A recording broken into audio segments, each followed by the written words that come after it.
How to find SAT preparation in Khan Academy.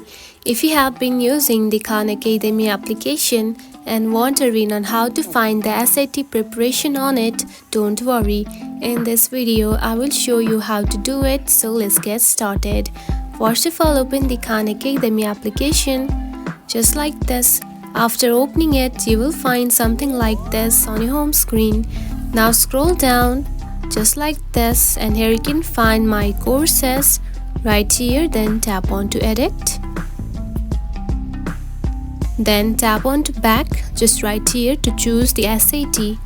Now scroll down and here you can find other right here, tap on it, then again scroll down and here you can find test prep right here, select it, tap on to see all. Then here you can find the SATs just right here. Now tap onto them just like this and tap on to done. And by doing this, now you can simply see the SAT course right here on your My Course. And that's it. This is how you can find SAT prep in the Khan Academy. It is a very easy process, right? If you found this video helpful, don't forget to like and subscribe for more tips.